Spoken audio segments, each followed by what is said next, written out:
Hey there guys. Okay, so a few people have asked me to do a garden tour and have had some questions, so I thought I will just do it today. I have Benjamin who's willing to do the camera work, so yay, there he is. So yeah, I'll start here with you. So this is a barrel. This gets morning sun. I threw a whole lot of seeds in here. If you come closer you'll be able to see in here I've thrown in Mizuna seeds, which is this African lettuce, basil seeds, which I will be thinning now, some extra marigold seeds. You can see how beautiful and lush these marigolds are. This celery, I'm letting it to go to seed, so I will save these seeds that are going to come out of here and then replant them. I've got chamomile in here, and as these come up I'm just thinning them. Some coriander seeds at the back, I'm using some of them in salads, and I'm thinning, and I've even transplanted out into the bigger beds. So that's a nice little, almost like a little nursery. Then in this bed, this also gets a lot of morning sun. I see the tatsoi is doing really well, so I will plant more here. And the lettuces are also doing well. They don't like too much sun because they're bold. And if you come in here, you'll see I've thrown, I like to do something called underplanting, where you see there's lots of little babies coming up, marigolds, basil, coriander, a mix. And sometimes again I'll transplant those out of these beds and into the bigger beds, out of these boxes.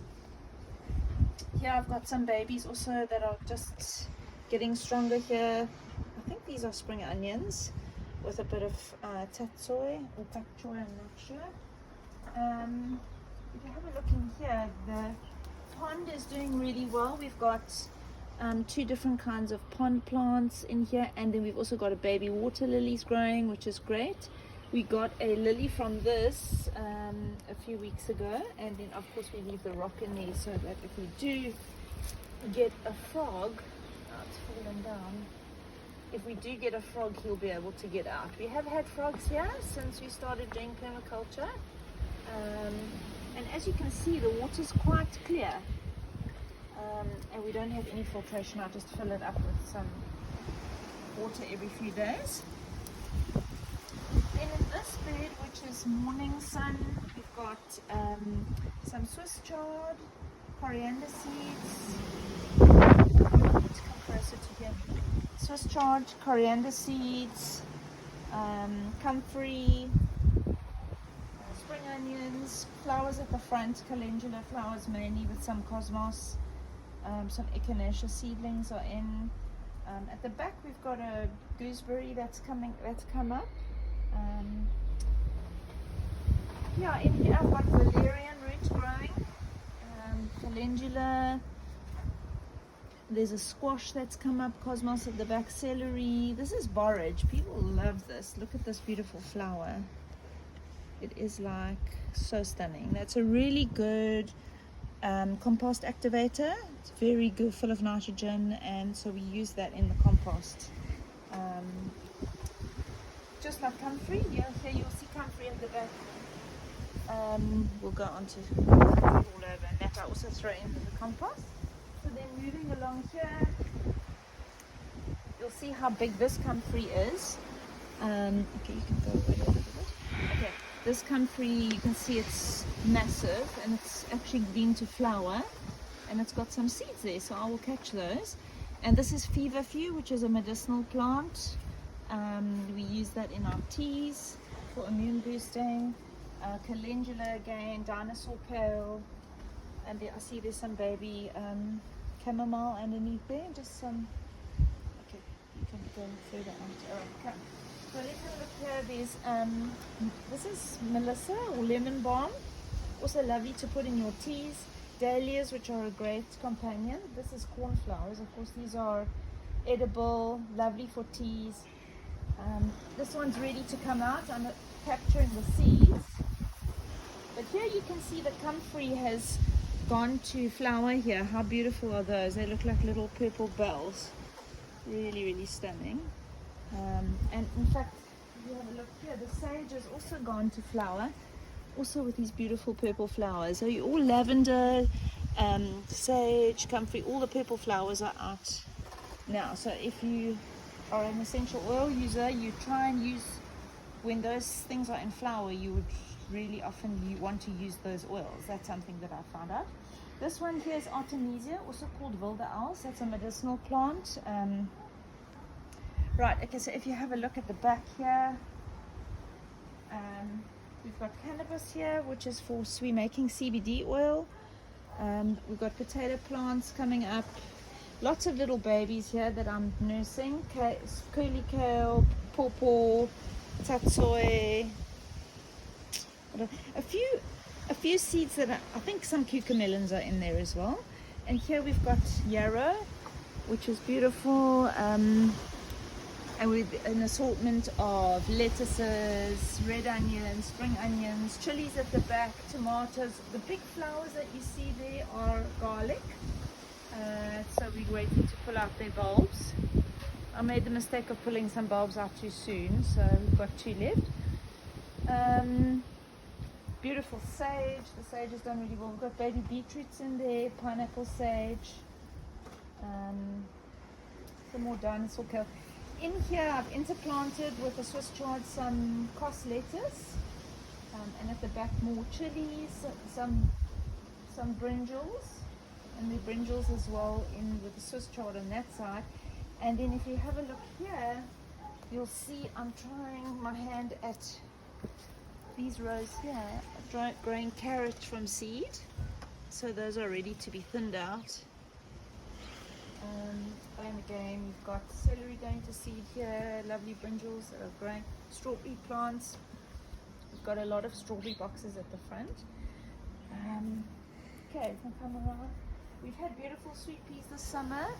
They've gone to seed now, and I've saved those seed for next year. And we've got parsley going to seed here. Looks a lot like celery, but it's actually parsley. More lemon balm, which is medicinal. Some tomatoes coming up. Dahlias, chamomile.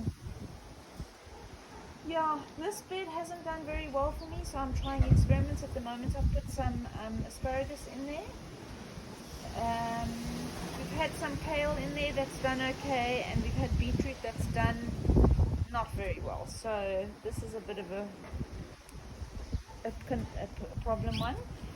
Okay, here we've got salvia, and you can see I'm growing comfrey everywhere, which I make basically comfrey tea, which is a feed. Underneath here I've got some echinacea growing. This beautiful flower here is turmeric, so this is just stunning.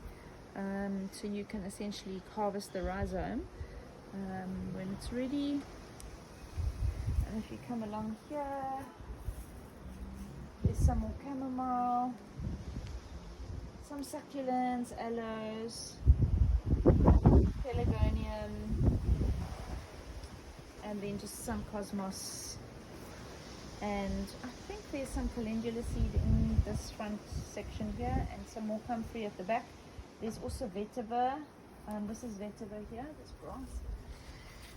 That's coming up underneath. And some different, I think this is apple mint, a different kind of mint here. And that empty pot there is getting ready for a blueberry bush, which will go into a more sunny spot. And oh yeah, let me show you the compost. Okay, so if you come with me, you can see we've got 2 compost bins. The one is pretty empty now because we've just filled it, and the other one's quite full. We do hot composting, and if you have a look at this, you can see how rich the compost is that comes out. It's beautiful and dense, and just so. There's actually a lot of worms in here as well. You have to dig down. They're generally down at the bottom. And then if you have a look in here, you'll see our worm bin. I think I have the best top situation. And I've got a lot of fruit flies at the moment for the time of year, but in there to show you the worms. If you have a look there, you can just see all the worms. Just making very rich compost there. So when I put in seedlings, I'll often take some of this vermicompost and put it in, even with the worms. So there's a lot of worms in the garden beds as well. I use some of these buckets for making nettle tea and sweet tea and comfrey tea. So there's that's a comfrey tea that I use and dilute for feeding the seedlings. And we collect garden scraps, etc. in here, which is and we bokashi out the kitchen, and all of that goes with worms. And we lay that into the compost, which is amazing because it makes free compost basically from your food scraps and your garden waste. This was a bath that was given to me by my neighbor, very kind of her, and she also helped me with some worms to get started, and it's been so amazing for us. Yeah, and interplanted with the strawberries, there's quite a lot of flowers, which are good pollinators.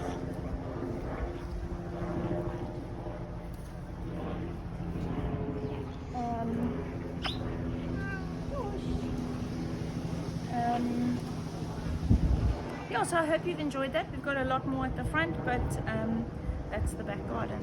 Cheers.